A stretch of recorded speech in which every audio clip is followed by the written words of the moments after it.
Hi, everyone. Thanks for tuning in to another edition of Mobile Insights with InMobi. And very excited today to be joined by Castell of PubRev Plus. Hey Matt, how you doing? Good. It's, of course, we're used to seeing you in our office. So this is a little bit of a different setup for us this time around. Yeah, it's bizarre, isn't it? We're now in this video-only world. Great. So to kick things off, Chaz, maybe if you can, for those tuning in who maybe don't know you and don't know PubRev Plus, can you give the folks tuning in a little bit of an overview? Yeah, absolutely. So PubRev Plus was really started 3 years ago, really kind of coming out of the publisher world, the AdOps world, and just seeing how much, I guess for want of a better phrase, how much money publishers leave on the table. And whether that be through their operations, through their business development and partner integrations. And then what we really seen is the most important place where publishers really need help is their client side optimization, so their engineering specifically. And so we've kind of brought this three-pronged approach to publishers to really help them with revenue and growth and LTV optimizations for the long term. So we've had the fortunate the experience of working with some really wonderful publishers and helping them really scale their business. Great. And how have both you and PubRev Plus been pivoting now that we're all stuck at home? Yeah, that's a great question. It's been really interesting because on the one hand, you've had more people at home, obviously playing games on their phones. So DAU is actually going up, really, or has been going up across the board since the stay-at-home kind of. I guess are they orders? Stay-at-home recommendations, I guess, have gone into place in the spring. CPMs, of course, have taken a bit of a nosedive with certain industries turning off. So travel, live events, obviously turned off over the summer. They're coming back now again. So it's really been a mixed bag. It's been very interesting to see, though, how much the kind of confidence barometer has played into the advertising world. And, we're sort of, as AdOps folk now, we're almost kind of market predictors. The actual financial markets themselves predict advertising. So we're kind of having to stay close to kind of the global international markets and seeing where they're moving, which of course is all based on confidence and consumer spending. So it's been a really mixed bag of things. I will say that I think a lot of the bleeding that people thought would happen in the early days hasn't really happened, aside from again specific industries like live events or travel. So it's been, for me personally, actually business has been fine, which is very nice. Yeah, well, that's definitely good to hear for you guys. So I think one thing that's sort of interesting that we were talking about before. So one of the reasons why we are seeing an uptick in advertising and ad spending of late has of course been the U.S. presidential election. All of the elections from the president all the way down to the down ballot initiatives. Of course the kind of propositions here in California. A lot of different groups are spending money. How has that political advertising really translated onto mobile? Are political advertisers really starting to wake up to the potential of mobile? Yeah, so it's interesting, and for context, I've sort of been, with PubRev Plus, we're working with campaigns and organizations as part of my own kind of holistic, I guess, mission for my life, which is to try and just help people in the world generally. So support campaigns and social issues that will kind of help humanity. I guess I would try and, in a very kind of airy fairy way, say. Yeah, so I've had the opportunity to kind of see behind the curtain, I guess, with some of these campaigns and organizations. I would say for the most part, I mean, I would like to say that campaigns and organizations in the political world understand the mobile ad ecosystem, because ultimately what we've created in our industry over the last 10, 15 years is the most sophisticated digital marketing toolset. And we have the expertise, we've got the BI, we have the knowledge, we have the sophistication, we have the ability to even bring AI and machine learning we can really reach anybody anywhere and get them to do anything. Obviously, we use it to monetize applications and create revenue, but ultimately, it's a tool set that can be used for incredible good in the world or incredible harm in the world. And obviously, many of us want it to be used for incredible good, which is why part of the work we're doing is to try and bring this knowledge and sophistication to political campaigns and organizations. But as you'd expect with most industries that really haven't kind of do their own thing, there really hasn't been much of a kind of welcoming opportunity to move to mobile. You've got to, again, we're going to get into more about this, about the US political system, but you've really got an entrenched industry that has their own vendors, has their own ecosystem, and they really don't want to change. It's always hilarious to me, and I'm sure to you, we look at, mailers, right? People send mailers, campaigns sending actual physical mail. And you think, well, why would you send physical mail to anybody below about the age of 60 at this point? But of course, there's so much infrastructure built around mailers. So there's so many livelihoods, so many jobs, so many agencies that run mailers. So you're fighting against that bias, which you have in obviously every industry, but certainly in the political world, even more so, because as we know, just looking at Congress, it's a lot of older folks who are kind of out of touch. Yeah, I think certainly some of the past congressional hearings of Facebook and Google and others have kind of exposed that knowledge gap, as you were. Yeah, I think that's a really interesting point. This idea that, I think for those of us who are in this industry, obviously, mobile apps have been around for over 10 years. It doesn't really seem like it's that new or nascent, but in kind of the scheme of maybe what some of these political advertisers are used to, it is, quite a different way of thinking about things, it seems. Yeah, I had a really great quote from a campaign manager who was very open to hearing about all the tools that we could bring and what have you. And it it really stuck with me. It was really, really intuitive to see kind of behind the scenes of how these thoughts go through, which was, the idea that, like, this person said, look, I'm looking at a tool shed of all these amazing tools, but I don't know what to do with them. And I think there's a responsibility of the folks who do kind of walk in both worlds to show how the application of these tools can be so effective. The challenge, of course, a little bit in the political world is, we know how creating these growth funnels are effective. We optimize to LTV as a North Star. So we know user experience, downstream optimization, machine learning UA, all these things we're optimizing towards LTV. In the political world, you'd be kind of hard pressed to understand, well, what really is LTV? Because we kind of have a breakdown in our political system with appealing or creating a good user experience. So there really is no LTV.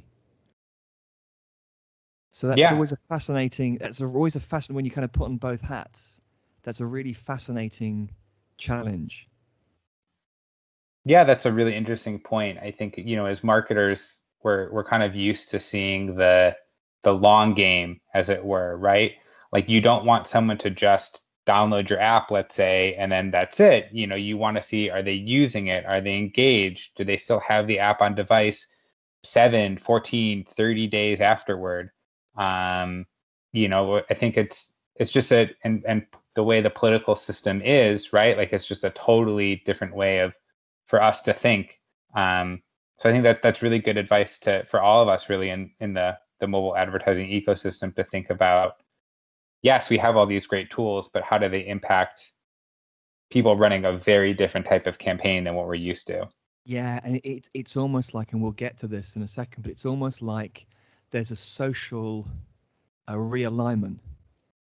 Because if let's say if we thought in the political world, if our political representatives thought about LTV, I mean, you're talking about kind of the Plato's idea of philosopher kings and queens.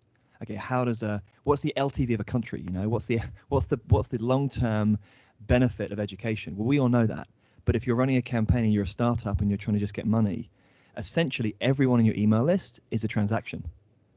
You're not actually emailing them saying, hey, we need to improve education because 30 years down the line, we're going to need to worry about China's infrastructure and what have you. So it's a very different set of goals. And it's almost like every campaign, which, every new campaign at least, is essentially working for the short term. They're just working to get money. They're just working to get over the line. They're not really worried about churning users. And imagine an app that was set up to just make money in 30 days. Right. Yeah. I think also that kind of compression of timeline, I think, is really interesting, right? Because if you're a brand, you have to think a little bit long term, right? For just your survival. But a campaign, after November 3rd, there's no point in having money in the bank. Yeah, completely, and obviously, completely in terms of the nuts and bolts. Having money, you can't spend money, but I think what we're seeing at the moment is a direct result of the lack of trust that people have in these political parties. Because if you're an application and all you're doing is saying give me money, and you're not worried about people churning out, you're spending money and then you're churning out users. Well, your ROS is upside down, number one. So any UA person would be fired if they were doing that. But if you think about the impact for the country, if all you're doing is churning people, you're making money and you're then churning people out. And you're not just churning people out of your campaign or your organization, you're churning people out. You said the word brand. You're churning people out of the brand of politics.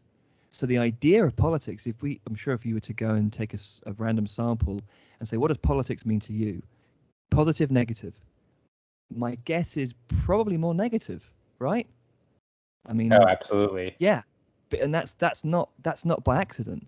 That's been a real, I not say deliberate, but that's been a real kind of negligence by these parties to actually understand how do you engage people civically in lieu of just basically, again, asking for money.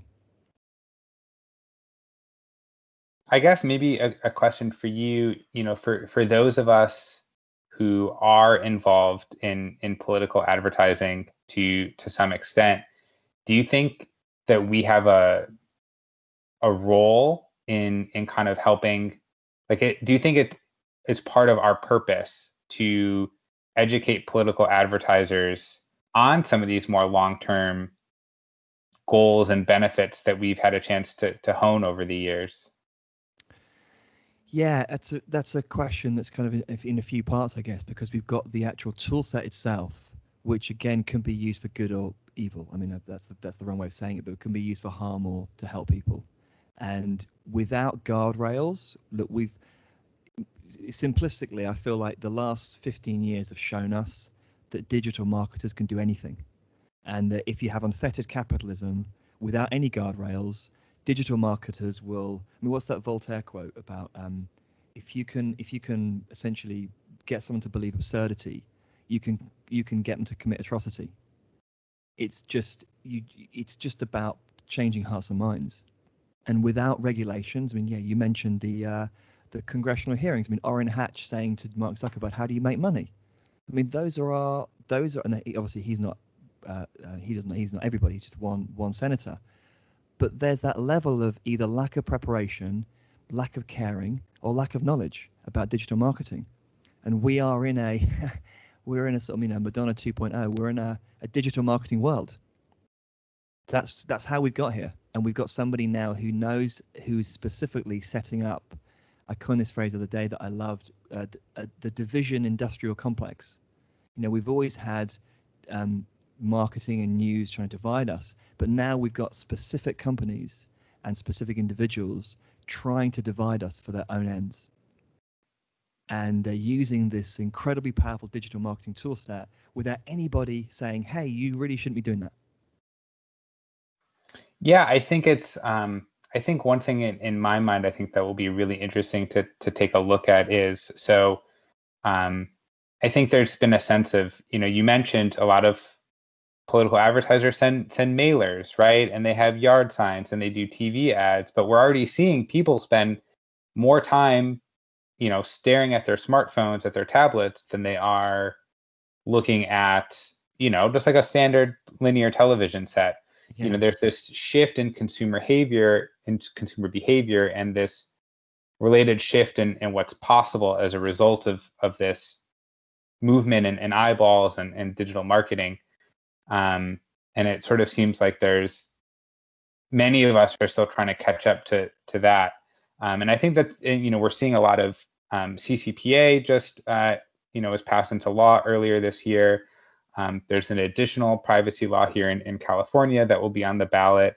I think it'll be really interesting to see how local, state, and federal governments are kind of reacting to the ecosystem in the next few months and years. Yeah, I think you're right. I think privacy regulations will be a big one. We have to hope and have our fingers crossed that those folks in Congress are doing this from the goodness of their heart, and they're trying to.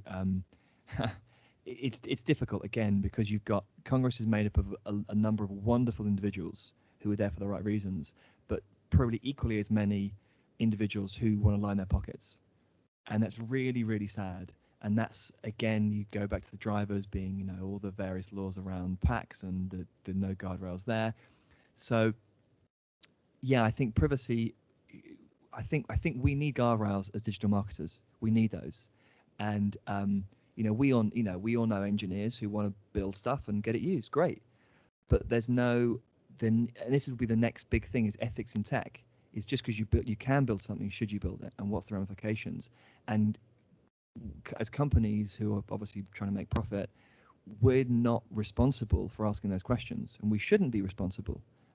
It's really up to government to say, look, we have to have guardrails around things you can do, things you can't do.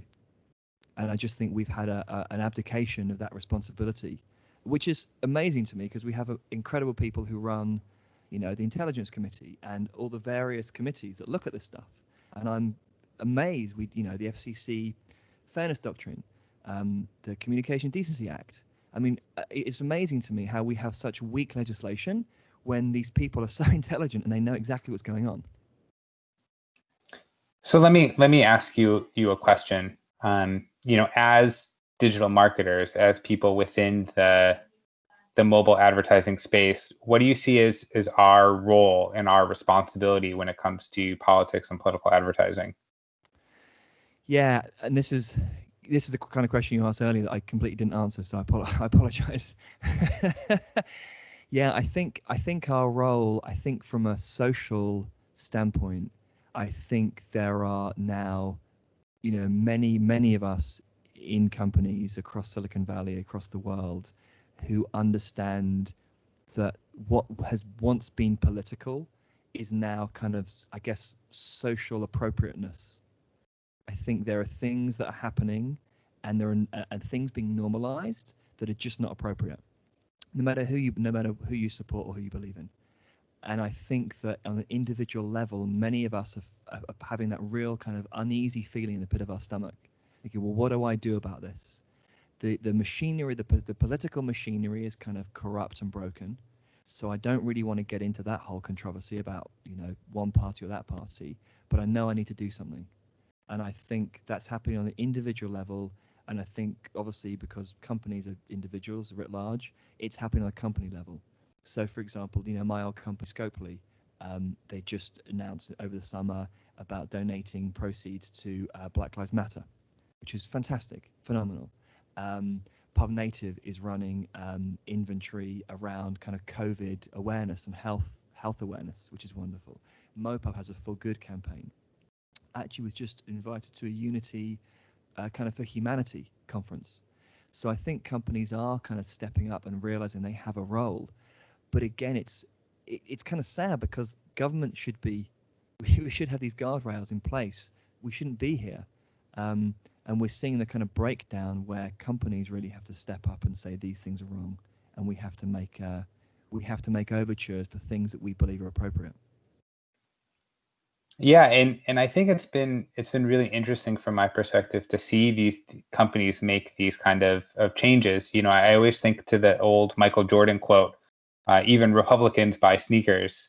And I think that idea of kind of of business being separate from politics has been kind of long entrenched in the business world, and we are starting to see that as changing now. I guess like in your mind,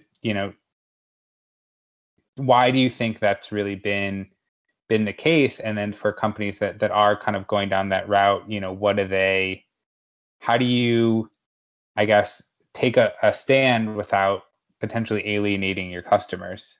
Or maybe you Yeah, just do and you accept that as a price of business. yeah, that's definitely one. That's definitely one way of doing it. In a way, it's there's probably more opportunity and there's more leniency now for companies who specifically make again, starting with Black Lives Matter.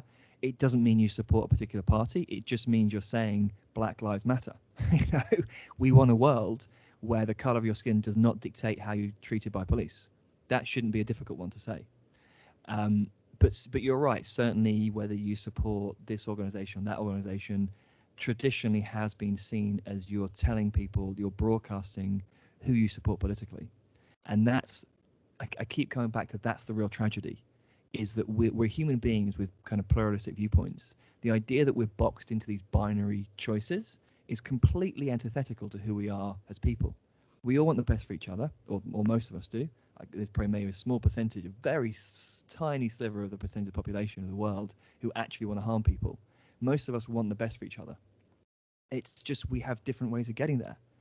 So the idea that we are, divided by, again, this industrial complex, whether it be the political machinery, whether it now be essentially media, which is created to divide us and kind of sow division. It's all should be superfluous. It shouldn't be. It should be outside of what we want as human beings ourselves. And I've forgotten the question now. I've gone off on a tangent. Sorry. No, I think that's sort of a good point, that I think, like how we feel about the world, and how we and our coworkers feel about the world, it's rarely so black and white. There's a lot of gray area in between. And I think, companies are in many ways just a collection of the talent and resource that are powering it. And those companies have, the people who work there, the people who lead those companies have kind of opinions and desires. And you can't just say like, well, this is one part of me, I leave it at the door as soon as I log into my work email, and then like I go back to it as soon as I log off for the day. The lines are never really that clear. Yeah, absolutely. I think that was it. Yeah, you're right, and I apologize. I feel like I've got so much to say, and I'm trying to not be too animated. So tell me if maybe I should shout and scream it, but I'm not sure. But so apologies for kind of going off on different tangents. But yeah, I completely agree. It's almost like if we look at this as, if there was a humanist party, right, a humanist political party, we'd all want to belong to that. We all want to help people and do good for the world, and many things that Republicans say and many things that Democrats say are great. We believe in them. But somehow we have to hitch our horse to a certain wagon. And that's the only wagon. That's totally wrong. That's totally antithetical to life. And so you're right. Companies then are presented with this binary choice of saying, yeah, okay, you can support this party, but don't bring it in here. Whereas if there was let's say, humanist party, great, talk about the humanist party, talk about how you're going to help the world. So my proposal, I guess, or my proposition would almost be, well, let's forget Republican, Democrat, completely forget that.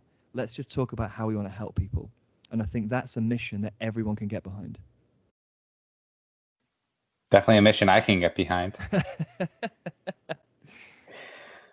So I want to go back to something that you've actually brought up a few times already. So there's this idea that, like, I think when you work in a job and kind of work in a lot of industries, it can feel like you're maybe some of the things that you want to do and some of the change that you might like to see in the world are separate and distinct from what you're doing at a job. And it sort of seems like you're talking about that's not necessarily true.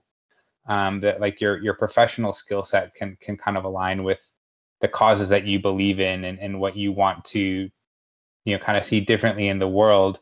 And I'd love to hear a little bit more about how you square those two, and how you can see the personal and the professional I guess, sort of be combined? Wow. Yeah, you're asking really kind of soul-searching questions. I love it. I guess there's two parts. So leaving the personal professional bit to aside for a second. So in a way, I was very lucky. So I've been working digital now for whatever 15 or so years, and been very fortunate to work at companies kind of as they were building their Scopely, TextNow, kind of Warner Brothers actually in a way, adding ads to certain apps and building a growth funnel and building this going from a kind of startup mentality to a more corporate environment. So I've had a ringside seat at number one, how to do operationally and successfully financially, but number two, culturally, how to do that as well. And I've had some amazing mentors throughout the last decade or so, who to watch them really scale this kind of personal capital and really keep this inspiration going as they grow the companies. So I've been very fortunate in that way. I've been able to garner that expertise, but also garner that ability to manage and kind of move things to a larger level and be entrepreneurial in that sense. So when, after the 2016 election, and maybe it was just me, but I feel like on almost every call I had with an ad network, with a publisher, we'd talk about politics, and we'd kind of come to the end of that first 10 minutes and say, well, what do we do? And I just heard that enough, honestly, Matt. I heard enough people struggling with what to do. And it made me think, hang on a second, again, coming back to your point, we are digital marketers with the most sophisticated tool set in the world. We own the distribution platform. We've invented all the tools. We're the best people doing this, frankly, that has ever lived. And even now, we're so good that now even TV is becoming programmatic. So everything we've done is kind of seeping into other industries. And so I really felt, okay, well, there's a real value I can bring for causes I believe in. Now, it happens to be for a specific party, but again, if we had multiple parties, I'd just kind of pick and choose who to work with. But I do believe, I believe we need to have democracy. I believe we need to have fair voting. I believe we need to be represented correctly. I mean, this electoral college thing. Like, who thought of that? I mean, that's insane. And I haven't been here for very long, so I can say that. So there are things that just don't make any sense, I think, when you look at kind of the US political system. And again, whoever you support party, whoever your party preference is, I think we can all agree that the will of the people should be, in a democracy, should be adhered to, should be kind of listened to. And we haven't had it for a long time. And so my goal is to really work for democracy, to make sure people listen to, and we, as you would in a company, we kind of onboard, I guess. So we educate people, right? We invest in educating people to create the most happiness for the next generations. And so that to me is kind of the goal of, ultimately, the enlightenment of humanity is better education and more representation. Yeah, I like what you said at the beginning. It's like we're the best digital marketers that have ever existed in the world, and that is a lot to chew on, I think. But I think that's sort of a good point. It's like we're really good at engagement, at awareness, and how we can use those tools to get the word out, to get people to be involved and active. Like that can be applied across the spectrum. Politics, music, movies, causes and nonprofits. I like that way of thinking about, like what we're advertising can really span a wide ground. Yeah, and what's that quote? Is it the social dilemma about if you're not buying a product, you are the product, and that's the inverse. So that's the kind of the shadow of the digital marketing, is that now we're like a sun where we're becoming a black hole where everything's looking inside, and essentially collapsing in itself. So we're now the product as well, which is again when digital marketing is used for more nefarious terms to create division. And so yeah, I think I was very lucky in that I recognized I was able to bring those tool sets. But look, hey, I mean, as I said, the political world is probably 5 to 7 years behind where we are in terms of understanding the growth funnels. So these are opportunities. If people want to make a difference, and maybe I should plug this, people really want to make a difference, and I know they do from our industry, it's a very low barrier for entry. Yeah, the glories of programmatic in action, right? Yeah, absolutely, yeah. So I think an interesting question, that something that I've been thinking a lot about, is that obviously in an election year, and just considering just the craziness that has been 2020, a lot of various issues have been on the forefront of my mind, and certainly the minds of others. But certainly in our lifetime, we've seen causes come and go where people get really passionate about them, and then regular life takes hold, and we deprioritize things. How can we make sure that, I guess, both just us individually as marketers, and our industry that we're in, how can we make sure that we're continually doing good in the world? Yeah, this is a difficult one, isn't it? Because you're right. It's like I always think of that kind of Stephen Covey, the four boxes where you've got urgent and important, vertical, horizontal, and box one is everything's urgent and important. And so that's what you're seeing for the last 3 years. There's been a specific intention to make everything urgent and important. So we're overwhelmed. And as a company and individual, you want to live in box two, which is it's not urgent but important. And so you want to be thinking 6 months, just like we do in our jobs, right? We're optimizing for the long term. We're thinking about LTV. But you're right. If it's not right in front of our face, we probably won't prioritize it. I was thinking about some of these questions earlier, or thinking what I would say earlier, and I started. Obviously, we've had this in California. We've literally had the orange sky right in our face. And I just wrote down the orange is in our face. Oh, that's kind of a that's kind of a good quote. So we've literally had that. I mean, with no running away from it. And we now have COVID, which is something that we'll never have again in our lifetimes. And our children will be asked when they're older. Yeah, fingers crossed. Exactly. Yeah. But you can imagine, I remember, talking to my grandparents about the Blitz, saying, like, how did you live through the Blitz? And I can imagine our children being asked, grandma, granddad, what was it like, this thing called COVID? What, really?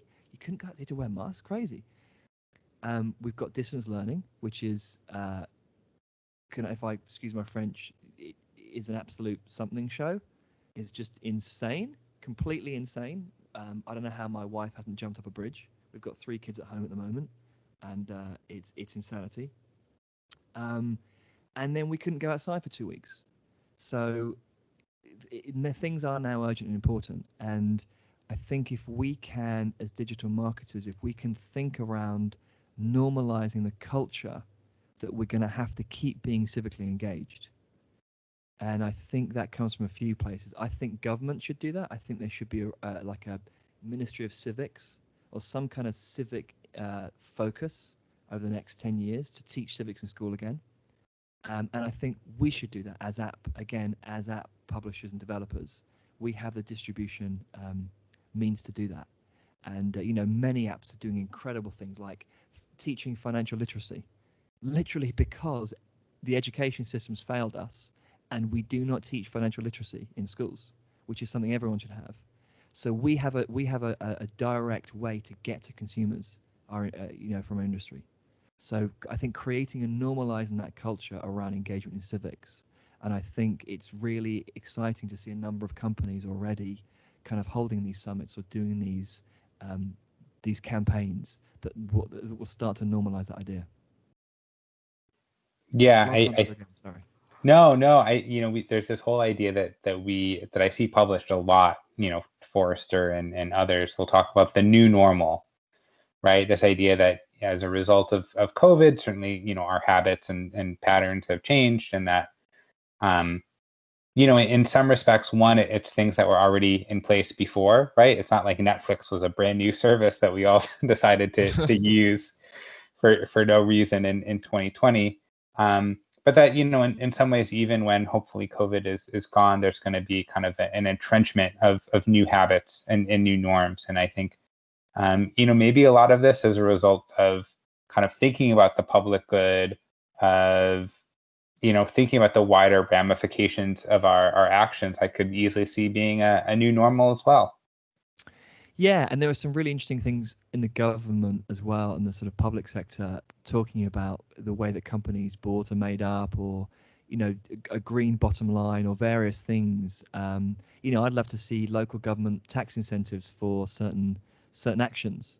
I mean, wouldn't that be great if somehow validation of companies and their financial remuneration was based upon the activities, the good they did in the world? So I think that's becoming more of a cultural, I won't say norm, but it's kind of happening more and more. People are talking more and more about that. I would like to say one thing. I do think we have a unique opportunity, both as social change makers, but also financial as well.